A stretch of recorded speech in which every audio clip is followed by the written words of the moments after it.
doyen, donc Pierre Eboundi. Vous avez 12 ans quand le Congo accède à l'indépendance, le 15 août 1960. Et c'est un certain l'abbé Fulbert Yulu qui devient le premier président du Congo dit indépendant. Et vous témoignez dans un merveilleux ouvrage que je conseille à toute la jeunesse afrodescendante, un ouvrage qui est riche d'enseignements sur l'histoire africaine post-coloniale, et donc pour cette jeunesse afrodescendante qui s'intéresse au devenir de l'Afrique. Vous témoignez de votre parcours de militant panafricaniste et anti-impérialiste, on reviendra sur ces termes-là. Donc vous avez côtoyé des grands personnages de l'histoire congolaise et vous avez participé aux grands bouleversements politiques et sociaux de cette histoire-là. Donc le 13, 14, 15 août 1963, il y a ce qu'on appelle au Congo les Trois Glorieuses. C'est une tornade populaire qui va renverser donc, ce premier président, l'abbé Fulbert Yulu. Et après, de 1963 à 1968, il y aura la présidence de Massemba Deba. Et cette présidence-là sera très décevante, notamment en raison du caractère très opportuniste de la révolution socialiste qu'il va imposer, ce qu'on appelle une sorte de socialisme du verbe, mais qui dans la pratique n'a absolument rien de socialiste, c'est une pseudo-révolution socialiste. Et donc c'est parce que cette révolution socialiste va décevoir toute une jeunesse qu'en 1968, il y aura un nouveau président qui arrivera donc à la tête du Congo, et il s'agira en fait de Mariam Ouaddo. Et en fait, à cette époque-là, vous allez connaître un des éléments les plus éclairés et radicaux de la gauche congolaise, qui s'appelle Ange Diawara. Et Ange Diawara, c'est un homme qui vous fait confiance, c'est un homme important dans l'histoire du Congo, c'est un homme qui va conduire une insurrection le 22 février 1972. C'est une date très importante. Malheureusement, cette insurrection va se solder par un échec et elle va conduire donc Ange Diawara et ses camarades à fuir et à se réfugier dans le maquis de Goma Tsetse qui se trouve près de Brazzaville. Et donc vous, Pierre Eboundi, vous connaissez Ange Diawara et vous allez risquer votre vie en engageant des actions de solidarité à l'endroit de ces maquisards qui révèlent d'un réel changement, qui révèlent d'une vraie révolution socialiste et qui se sont attaqués donc à la présidence de Mariam Ouaddo. Et donc vous avez payé cher cet engagement militant, vous avez été arrêté, vous avez connu la prison, vous avez connu l'exil, et nous vous remercions infiniment d'avoir accepté notre invitation et de partager avec nous les linéaments, les contours et les détails de cette incroyable vie politique. Aujourd'hui, je vous présente Madame Germaine Pitrapa. Donc, Madame Pitrapa, vous êtes née dans ce qu'on appelait Haute-Volta en 1952. Vos parents étaient des cultivateurs. Vous êtes aujourd'hui la représentante en France de l'Union pour la Renaissance, qui est le parti d'opposition des sankaristes au Burkina Faso. Vous êtes aussi infirmière à la retraite à Paris. Et vous êtes mère des 4 filles et aussi grand-mère. Vous avez rencontré pour la première fois Thomas Sankara en 1979, qui vous a été présenté par un ami en commun. Vous avez été toujours une militante, toujours très engagée dans plusieurs luttes. Par exemple, en 1966, vous avez participé au premier soulèvement populaire contre un régime indépendant en Afrique qui va renverser Maurice Yaméogo. À l'installation du gouvernement de la République sankariste, vous avez été aussi nommé en 1986 par Thomas Sankara lui-même comme conseillère culturelle à l'ambassade du Burkina Faso en France. Et vous y resterez jusqu'à son assassinat qui a eu lieu le 15 octobre 1987.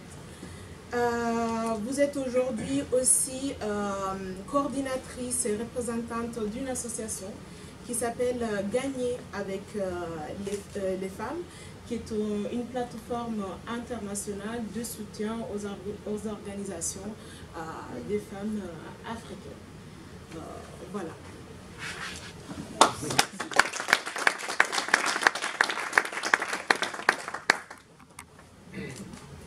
Merci. La seule chose qui a été oubliée avant d'être conseiller à l'ambassade du Burkina à Paris, j'étais au commissaire du Koulitenga, dont le chef-lieu est Koupela. Et c'est à l'issue de cette expérience-là que j'ai été envoyé comme conseiller culturel à l'ambassade du Burkina à Paris en 1986. Mais dès 1983, à la création des provinces, sous la révolution de Thomas Sankara, il y avait 30 provinces et nous étions 10 femmes sur les 30 qui dirigeaient les provinces. On était les représentants au commissaire, c'est l'équivalent de préfet en France. On était les représentants du CNL, le Conseil national de la Révolution, dans les provinces.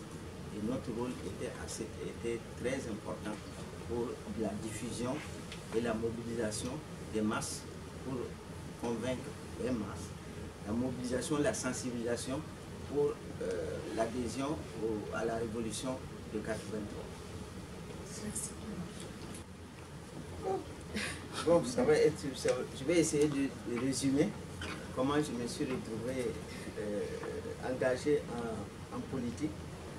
En tout cas, toute jeune, j'étais déjà délégué de ma classe, comme elle l'a annoncé, délégué de classe au moment du mouvement qui a fait tomber Maurice Yaméro, le premier gouvernement de la Haute-Volta à l'époque. Donc j'étais déjà délégué de classe. Et de là, après le bac, j'ai continué mon adhésion au mouvement étudiant qui s'appelait à l'époque l'AEVO, l'association des élèves et étudiants voltaïques à Ouagadougou. Et laquelle adhésion m'a amené après la licence, parce que vous savez, dans nos pays, après la licence, je voulais préparer une maîtrise, donc en général, il n'y en a pas. Et donc il faut aller à l'extérieur. Et le seul, à l'époque, un des pays qui nous accueillait et propose, c'était la France, pour préparer la maîtrise. Et c'est à partir de cette arrivée en France que je me suis en tout cas engagé encore au niveau de l'AEVF, ça veut dire l'association des étudiants voltaïques en France, avec son corollaire l'UGEV et un autre corollaire la FEAN, Fédération des étudiants d'Afrique noire en France. Donc voilà comment ce cheminement-là m'a amené effectivement à rencontrer Thomas Sankara à travers un ami commun qui est Valère Sommet. Valère Sommet, c'est le fondateur de l'Union des luttes communistes reconstruites. C'était d'abord l'Union des luttes communistes et nous avons été découverts en 1980 que nous avons été infiltrés par la CIA. Pourquoi? Parce que la section France était en liaison avec l'Union bolchevique.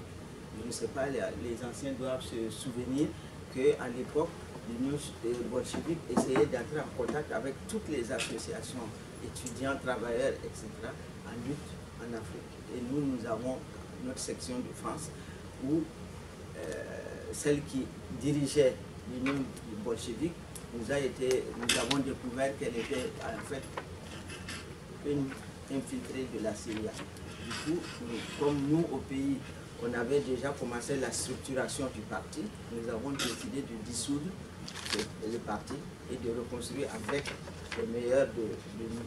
Parce que dans la section de Paris, ça allait dans tous les sens. On ne savait plus quel était l'idéal que nous poursuivions. Alors que notre idéal premier, c'était que jouer, faire tout pour organiser les paysans, les étudiants, les intellectuels pour l'avènement de la révolution en Haute-Volta à l'époque est devenu Burkina Faso. Voilà pourquoi ça s'est appelé après Union des luttes communistes reconstruites. Bon, nos ennemis disent que c'est parce qu'on a eu peur des militaires qu'on s'est dissous. Non, non, pas du tout. On a découvert et on a toujours les documents sur l'infiltration de la CIA au sein des structures et nous n'étions pas les seuls. Il y a eu aussi l'association des étudiants guinéens, il y a eu l'association des étudiants sénégalais, parce qu'on était les 3 béninois avant, parce qu'on était les 4 associations, les 4 structures fondatrices de la FEAM. Et nous étions les plus actifs. Voilà pourquoi je pense que ce sont ces 4-là qui ont été infiltrés par cette dernière. Maintenant, je viens de vous donner l'idéal. Notre travail, c'était de conscientiser, travailler à la conscientisation des masses populaire, comprenant les paysans, les étudiants, les travailleurs, etc., pour l'avènement de la révolution. Notre chance, c'est d'avoir rencontré la partie militaire. Je dis et je répète, NU était l'alliance de ces deux parties-là, c'est-à-dire civile et militaire, il n'y aurait pas eu la révolution du 83. C'est l'alliance de ces deux qui ont permis justement l'arrivée de Thomas Sankara au pouvoir. Je laisse mon ami et collègue dire à peu près, pour ne pas monopoliser la parole. Merci Germaine. En tout cas, je tiens à remercier l'association Makeda Saba et la section locale de la Ligue panafricaine Umoja et surtout tout le public nombreux qui est venu parce que vous avez pris de votre temps pour venir nous écouter. Ce que nous allons faire ce soir, c'est en quelque sorte, on va essayer de mettre à votre disposition quelques clés sur notre propre histoire. J'ai toujours été frappé de voir des jeunes frères ou sœurs s'engager totalement dans la politique, mais ils n'ont aucune notion sur l'histoire immédiate de leur propre pays. Et c'est catastrophique parce que quand ils arrivent au pouvoir, ils font n'importe quoi. Donc apprendre, étudier, comprendre ce qui s'est passé, ça nous permet de comprendre ce qui se passe aujourd'hui et de voir ce qu'on peut faire demain. Ça, c'est très important. Donc ce que nous faisons là, ce n'est pas inutile. Et parce qu'on va se partager tout cela, ça va nous permettre d'aller plus loin. Pour répondre à la question de ma sœur, comment je me suis retrouvé à être un militant politique?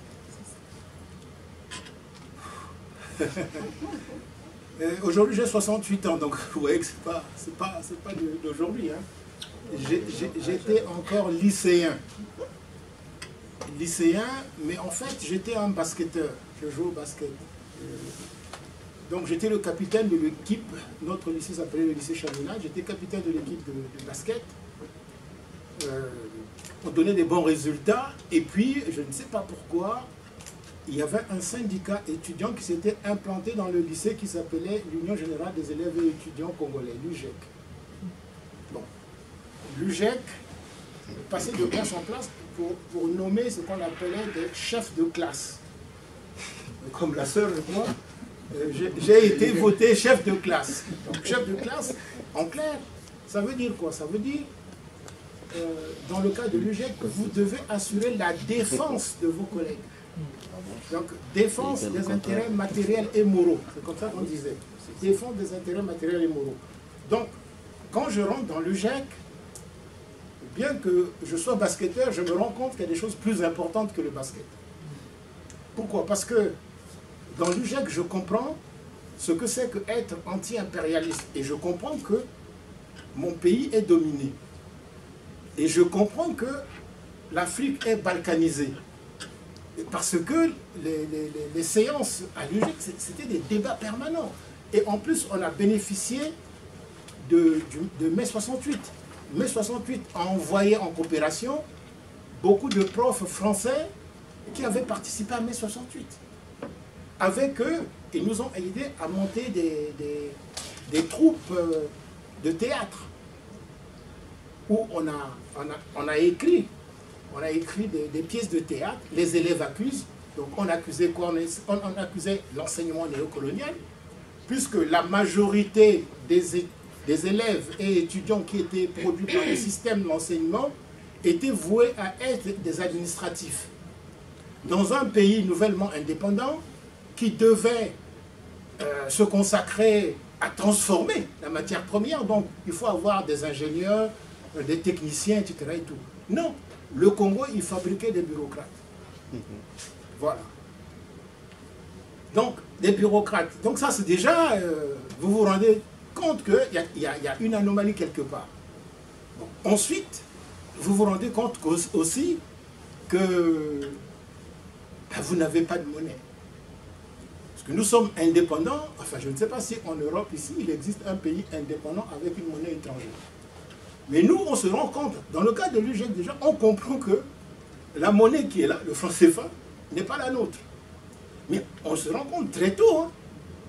Mais on voit que la majorité de la société n'est pas encore en phase avec nous. Donc il y a ce décalage-là entre le moment où vous comprenez les choses et le moment où les autres vont arriver. Il y a toujours ce fossé-là. Donc, c'est dans le cas du syndicat étudiant.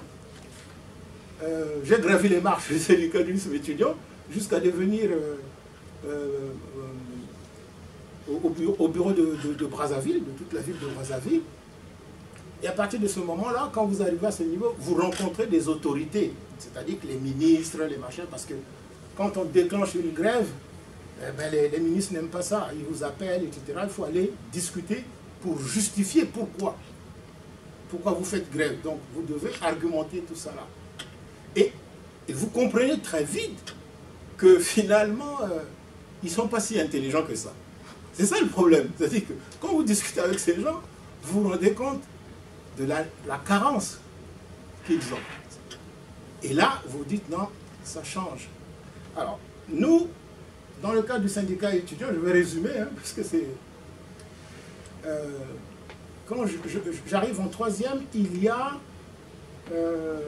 on a une victoire, c'est-à-dire qu'on arrive à organiser, à obtenir de l'administration de nous laisser faire de la formation idéologique dans toutes les classes. Je suis dans le bureau UGEC, donc réunion du bureau, ça c'est un acquis, l'administration autorise ça, mais comment on fait?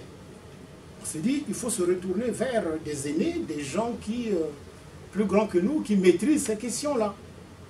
Et à l'époque, il y avait la gauche, la droite, etc. et tout, et on va, entre parenthèses, on est parti unique, hein, à cette époque-là, parti unique, jeunesse unique, tout est unique dans le pays, syndicat unique.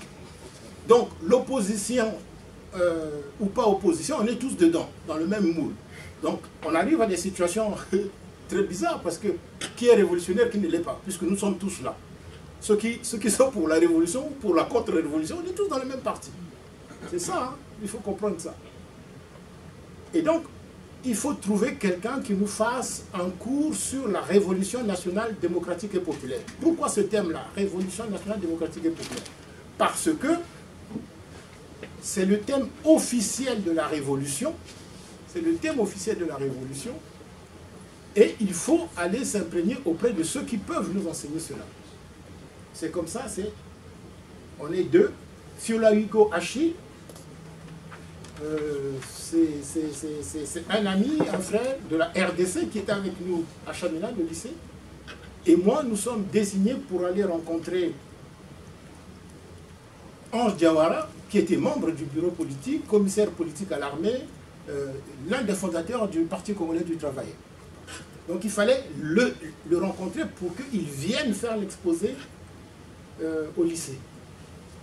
C'est comme ça que je suis rentré en contact avec Ange Diawara. Il n'a pas pu venir. Il nous a dit, je vous fais la formation à vous deux et c'est à vous d'aller expliquer ça aux autres. Ça s'est passé comme ça. Et c'est à partir de ce moment-là que la relation a commencé avec Ange Diawara. Et on a profité puisqu'il était maître de karatéka. Donc, on s'est inscrit dans son club pour faire du karaté avec lui. La suite viendra, puisque le débat ne fait que commencer. Voilà, je m'arrête là aussi. Je me permets de rebondir. Est-ce que vous pouvez préciser les idéologies qui vous animaient? Parce que on vous présente comme un militant anti-impérialiste. Dans le livre, vous dites que vous êtes marxiste-léniniste, mais ça veut dire quoi en fait, être un révolutionnaire? Est-ce que ça veut forcément dire soutenir ces idées-là, ces idéologies-là? Surtout que je voudrais dire, c'est bien, vous avez dit que en fait, vous étiez déjà anti-impérialiste au lycée, dans ces syndicats-là de jeunes. Et donc, par rapport même au thème de l'événement qui est la transmission, par rapport aux jeunes africains d'aujourd'hui, vous étiez quand même très conscient, très éveillé. Tout à fait. Qu'est-ce que ça voulait dire être anti-impérialiste à ce moment-là? Pour nous, ça voulait dire quoi? Bon, vous savez qu'à cette époque-là, les États-Unis d'Amérique soutenaient le régime vietnamien, sud-vietnamien, parce que le Vietnam, il y a eu le Nord-Vietnam et le Sud-Vietnam. Au Nord-Vietnam, il y avait Ho Chi Minh, et le Parti communiste vietnamien qui était en train de se battre pour reconquérir tout le sud du Vietnam. Le sud du Vietnam était pro-américain, Saigon. Ils étaient pro-américains. Et donc, les Américains, ils avaient mis toute l'artillerie, c'est-à-dire tout ce qu'ils pouvaient mettre, les P-52 qui bombardaient nuit et jour les Vietnamiens. Il fallait voir les images, comment les Vietnamiens ont souffert par les bombardements. Ils ont essayé le phosphore, le napalm, etc., tout ça là. Et nous, quand on voyait ça, on était révoltés. C'était pas normal. C'était pas normal quand on voit. Ils étaient chez eux. Eux, ils se battaient pour leur indépendance. Donc nous, on soutenait la lutte des Vietnamiens.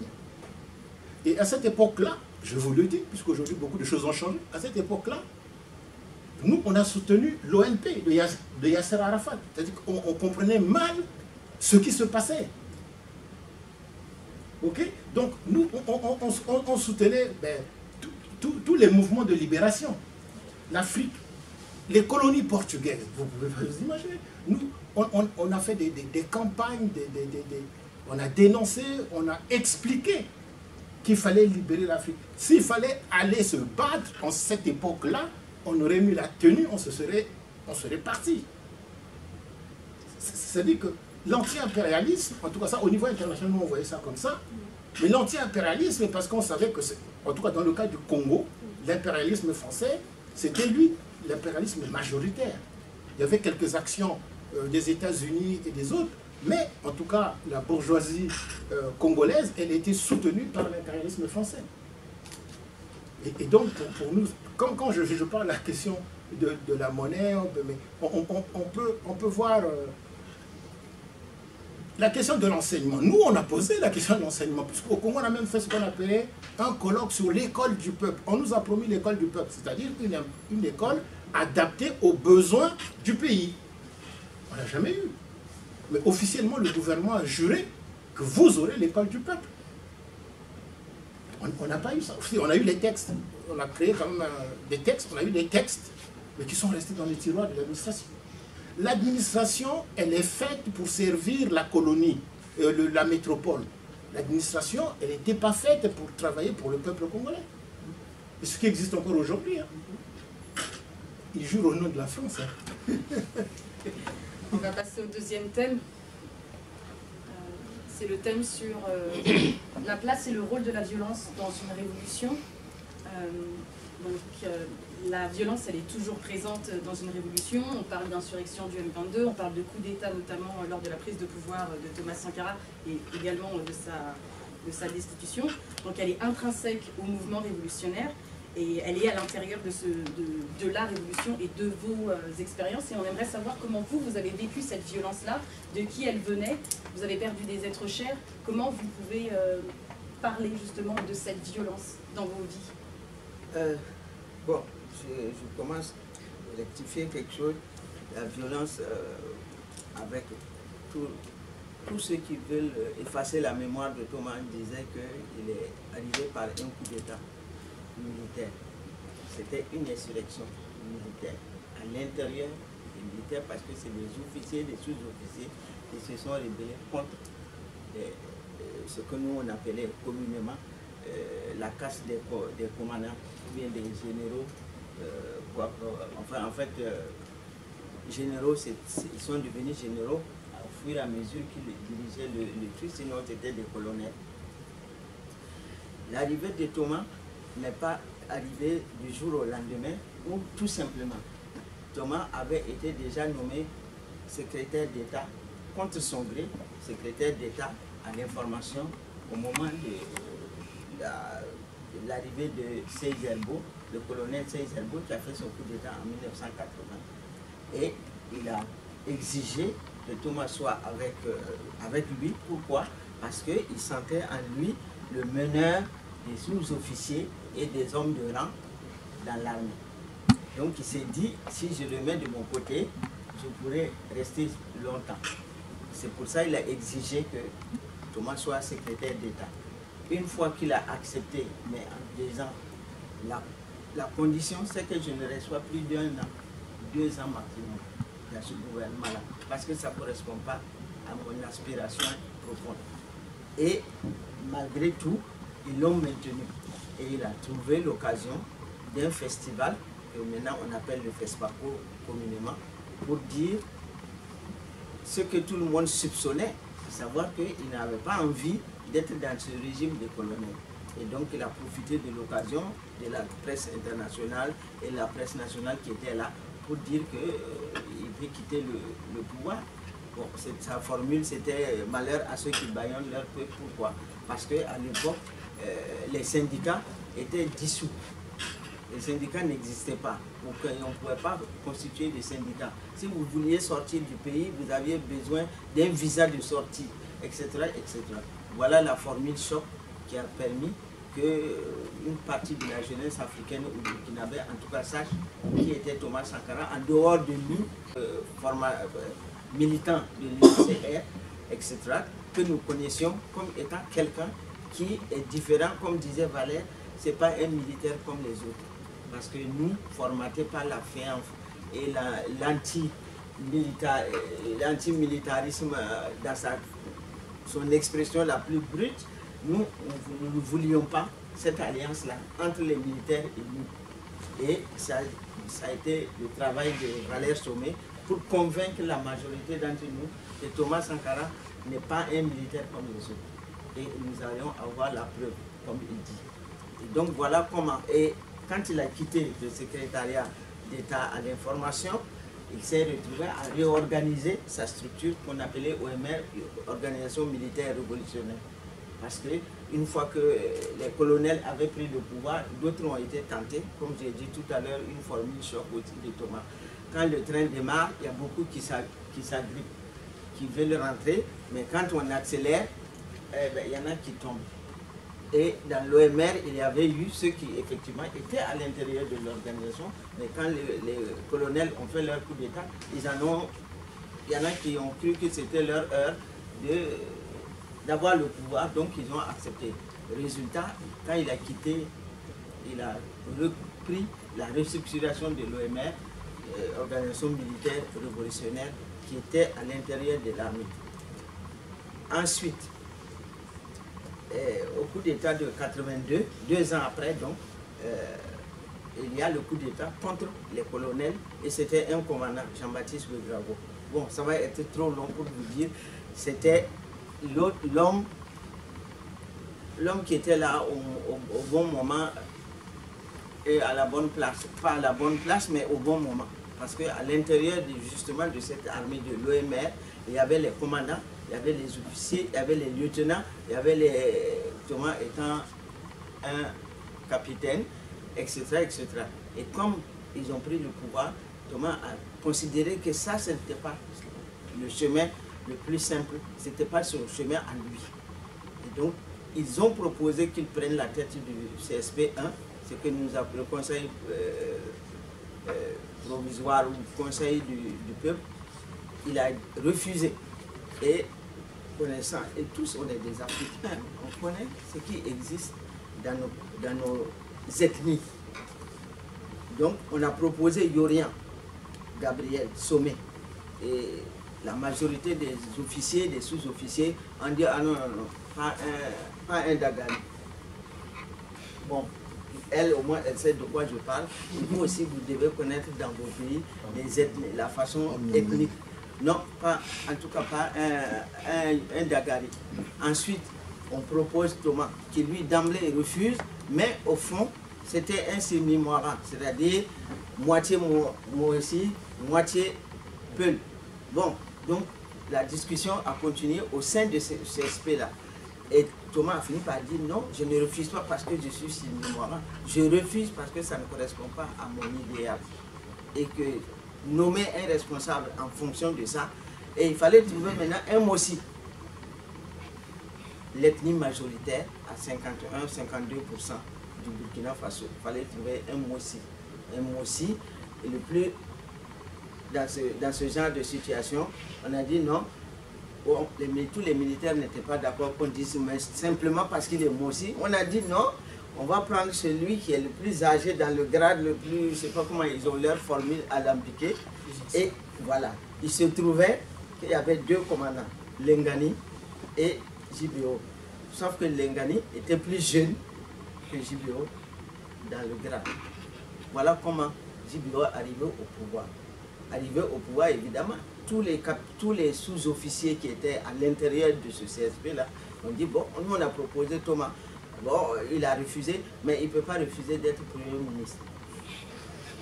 C'était leur façon à eux de montrer qu'ils n'étaient pas derrière JBO, en tout cas la façon dont on l'a nommé. Et donc il faut qu'il soit Premier ministre.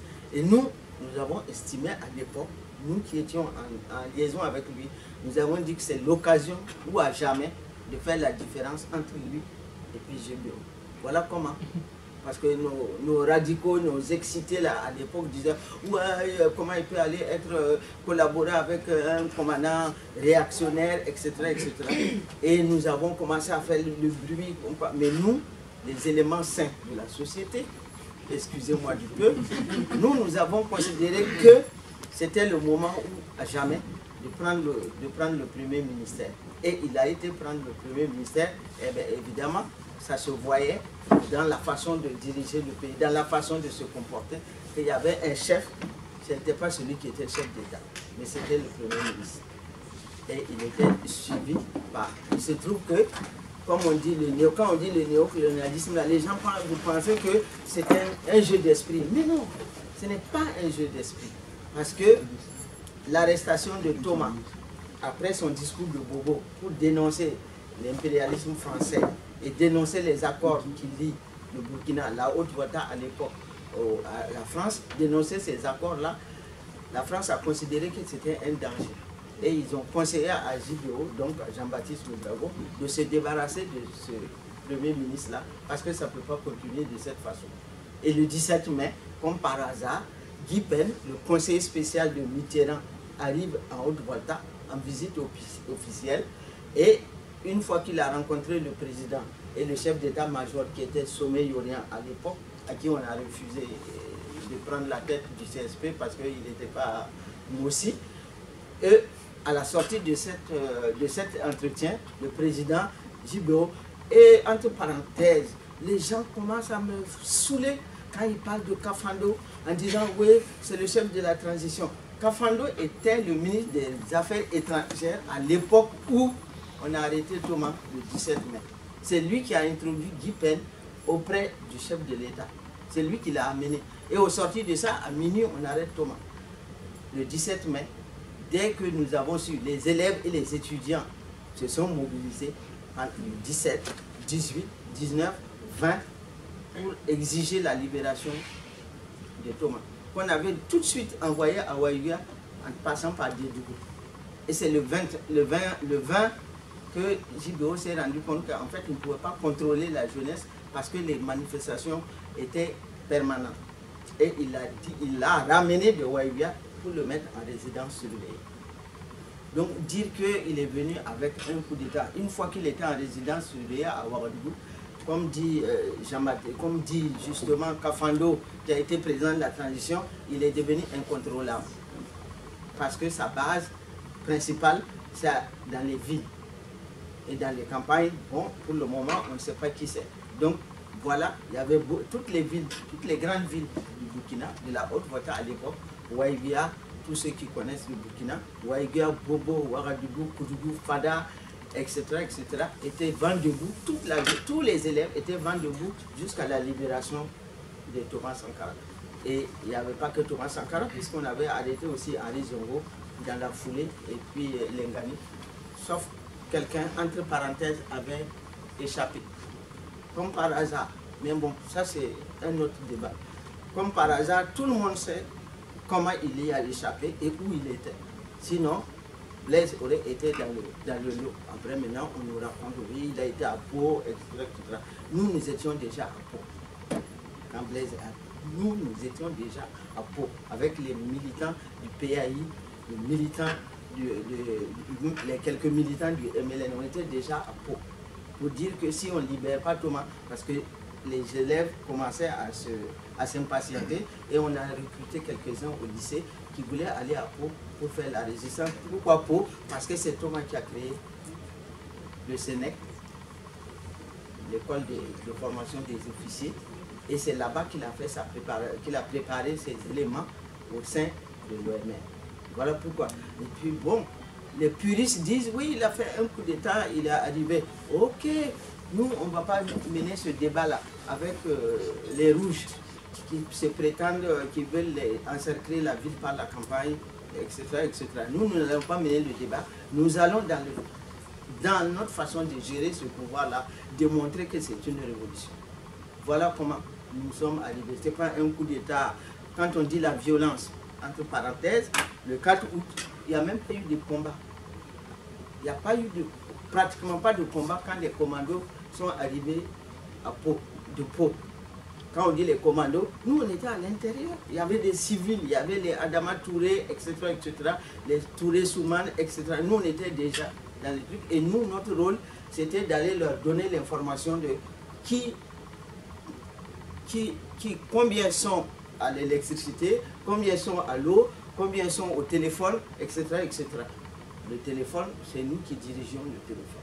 Un de nos militants, c'est celui, Moussibila Sankara, qui a été arrêté, torturé après l'assassinat de Thomas. Donc voilà, en gros, quand il n'y a pas eu de combat. Certes, il y a eu 5 morts, ok, il n'y a pas eu de combat, parce que quand les commandos sont arrivés à la Sonabel, il y a d'autres qui étaient déjà là. Et on leur a fait comprendre que non, ce n'est pas leur place ici. Évidemment, comme ils ont voulu se défendre, les autres aussi se sont défendus. Sinon, les 2 autres qui sont morts, c'est dans la circulation. Les 3, effectivement, sont morts dans un combat pour contrôler la Sonabel. Les 2 autres, c'est accident de la circulation. Évidemment, comme on rentrait, il y avait nous on n'avait pas les jeeps, on avait des Peugeot bâchés, nous on rentrait. Et puis bon, tous ceux qui voulaient fuir, il y a certains qui fuyaient un peu partout. Et puis il y a 2 qui ont été fauchés par les camions qui nous amenaient à notre poste stratégique. Voilà, en gros, il y a eu 5. Même un mort, c'est un mort de trop. Mais il y a eu 5 morts. Donc voilà la réalité. Et ceux qui l'ont tué le 15 octobre savent très bien que ça n'était pas un coup d'État uniquement. Parce que quand Blaise est arrivé à Pau, après avoir échappé à Bobo, quand il est arrivé à Pau, les officiers et les sous-officiers de Pau l'ont arrêté à 10 km de Pau. Lui demander, il vient pour quoi faire? Est-ce que c'est pour venir, pour qu'eux ils montent sur Ouagadougou et libérer Thomas, ou bien c'est pour leur dire de se calmer? Il a fallu qu'ils se prononcent et ils ont dit, il y a encore au moins 10 des officiers, des sous-officiers qui sont encore vivants. Je peux donner un seul nom, c'est Thibaut Ouedraogo. Il est encore vivant. C'est eux qui l'ont arrêté puis lui demander quel était son objectif. Venir les amener vers la libération de Thomas ou les empêcher d'aller sur Ouagadougou. Si c'est le cas, eh bien, on va monter sur son cadavre. Voilà. Donc, bon, maintenant, les morts ont toujours tort. Et je dis et je répète, Thomas est mort, mais nous ne sommes pas morts. Malheureusement pour nous, c'est le chef qui est mort. Mais nous sommes encore vivants. Et Blaise sait, et tous ceux qui sont autour de lui savent qu'il reste encore des survivants de cette révolution-là. Voilà pourquoi je suis fier d'être parmi vous et de vous dire en gros ce qui s'est passé. Maintenant, bon, si les gens veulent continuer à dire, bon, il a fait un coup d'État, etc., etc., en tout cas, les 4 années, nous avons démontré que si c'était un coup d'État, eh bien, c'était un coup d'État révolutionnaire. Parce que nous avons appliqué la révolution. Merci Germaine pour ces précisions. Je vais vous donner la parole.